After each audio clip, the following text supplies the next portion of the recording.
निदा खान प्रकरणामध्ये जो नवीन घटना घडत आहेत किंवा नवीन जी माहिती येते ती अत्यंत भयानक आहे. निदा खान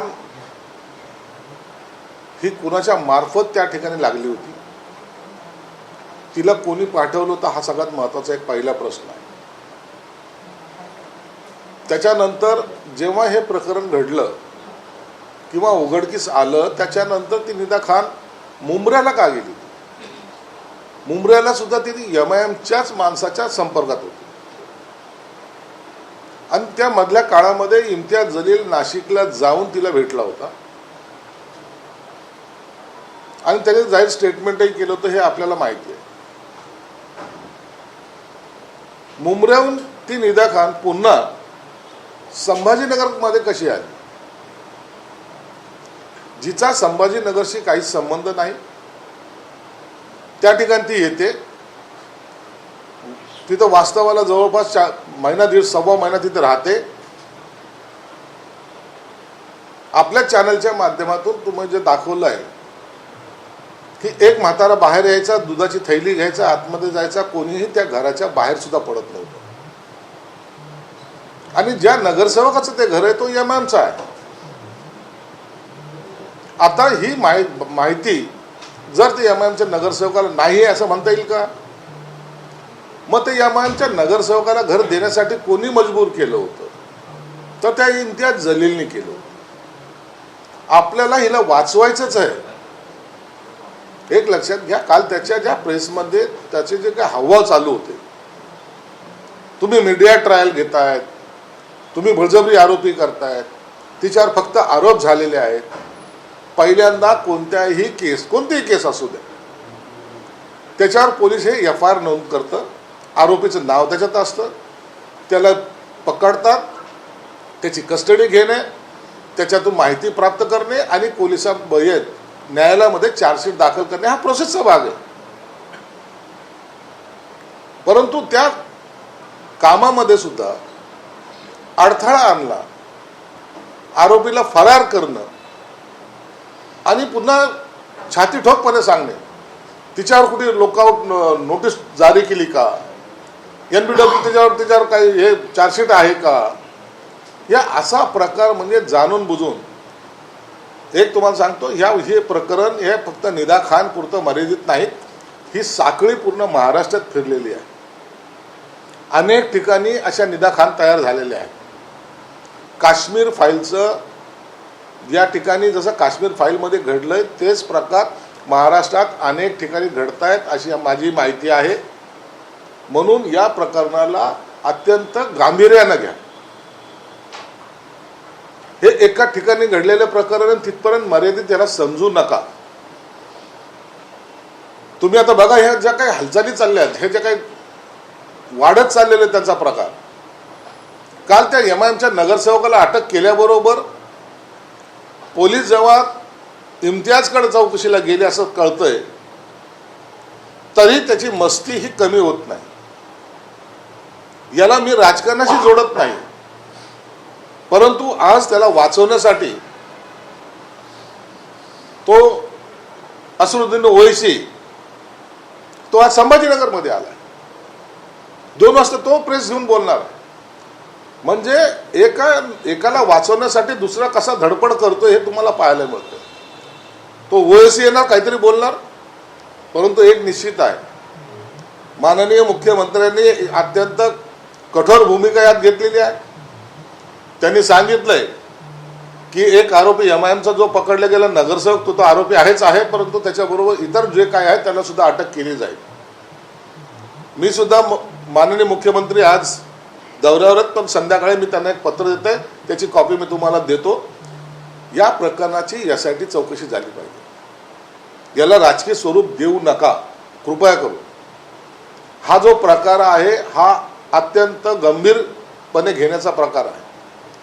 मी मागेही सांगितलं, कालही बोललो, हे धर्मांतर करणं 1, लव जिहाद करणं 2 आणि ड्रग्सचा व्यापार करून इतर समाजातील लोकांना बिघडवण्याचं किंवा त्यांना नशेखोर बनवण्याचं काम 3, अशा तिन्ही स्टेजवर ही यंत्रणा काम करते. हे MIMचे जे आहेत ना सोकॉल नेते, हे सुद्धा या कुणाचे तरी मोहरे आहेत. म्हणून याचा तपास फार लांबपर्यंत जाणार आहे. मोठा त्यातून रॅकेट बाहेर येणार आहे. कुणाशी इम्तियाजचा कुणाशी वैर किंवा माझं त्याच्याशी वैर म्हणून हा प्रकार चाललाय असं समजण्याचं कोणतंही कारण नाही. पोलिसांना मी नाशिकच्या पोलिसांचं काल अभिनंदन केलं, आज अभिनंदन करतो. कुणालाही घाबरू नका, सरकार तुमच्या पाठीशी आहे. कोणी दबाव टाकायचा प्रयत्न करत असेल त्याला निश्चित तुम्ही जेलमध्ये टाका, आणि परंतु या प्रकरणाचा छडा लागला पाहिजे. आजही त्या निदा खानचा नवरा कुठे काय माहित नाही, कल्पना नाही. त्यांच्यातर्फे कोणी दुसरं कोणी बोलायला तयार नाहीत. परंतु MIM का बोलते याच्या मागचं कारण काही कळायला मार्ग नाही. म्हणून मला वाटतं आता MIM यामध्ये पूर्णपणे अडकलेली आहे. जेव्हा पोलीस कस्टडी घेईल त्या टायमाला ते कुणाच्या इशाऱ्यावर नाचत होते तेही समोर येईल. म्हणून महाराष्ट्रामध्ये अशा घटना घडू नये, आणि आताच जर त्यांना पायबंद घातला तर भविष्यात अशा घटना घडणारही नाही याची आम्हाला खात्री आहे. पण हे प्रकरण संभाजीनगरमध्ये सुरू असताना ओवेसींचं आज तिथे येणं आणि MIMचे सगळे लोक तिथं संभाजीनगर काही हे म्हणजे राजकीय वरद असते, हे राजकीय वरदहस्त नाहीये. त्यांना मुख्यमंत्र्यांनी तर डायरेक्ट सांगितलेलं आहे की मी त्यांना सोडणार नाही, म्हणून त्यांची भूमिका स्पष्ट आहे. परंतु एक लक्षात घ्या की ओवेसी येतो महाराष्ट्रातले सर्व, मग तो मुंब्रा असेल, मालेगाव असेल, नाशिक असेल, मुंबई असेल, इथलचे त्यांचे कार्यकर्ते संभाजीनगरला का जात आहेत?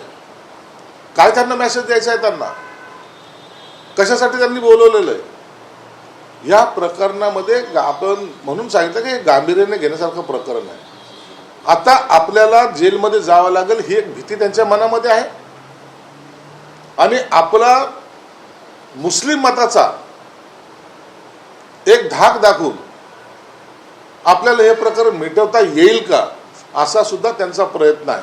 परंतु मला वाटतं सरकार यांच्या पुढे झुकणार नाही. सरकार त्यांना त्यांची जागा दाखवेल. पण या प्रकरणामध्ये आरोपी असलेलं मशीन पटेल जे आहे त्यांनी आज शहरामध्ये सगळीकडे बॅनर लावलेत आणि ओवेसींचं स्वागत केलेलं आहे. एकीकडे आतमध्ये असताना अशा प्रकारचे बॅनर लावले सगळं, आणि ही मस्ती आहे ना. तो मतीन त्याला काल पकडलं पोलीस चौकीमध्ये, आता तो लॉकअपमध्ये आहे, आणि त्याच्या नावाचे बॅनर शहरभर लागतात.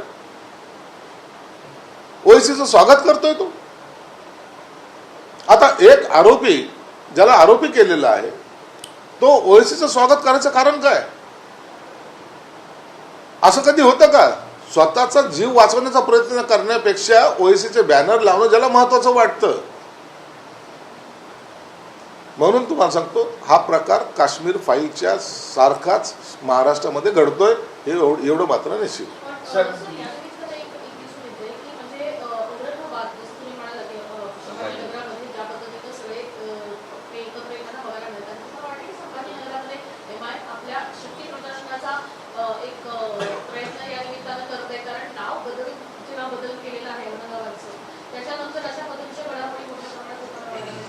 बघा, औरंगाबादचं संभाजीनगर करणं हा भाग वेगळा आहे.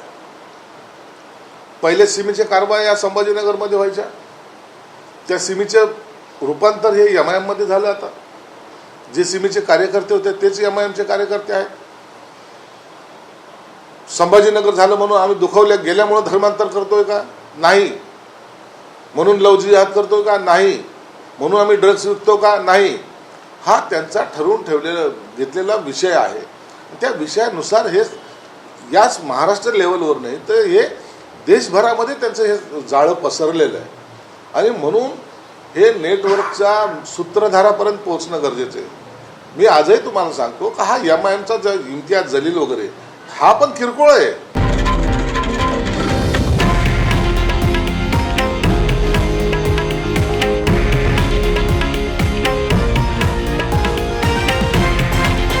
हे आहे देशातील नंबर 1 न्यूज नेटवर्क, आणि आपण पाहत आहात TV9 मराठी, एकमेव.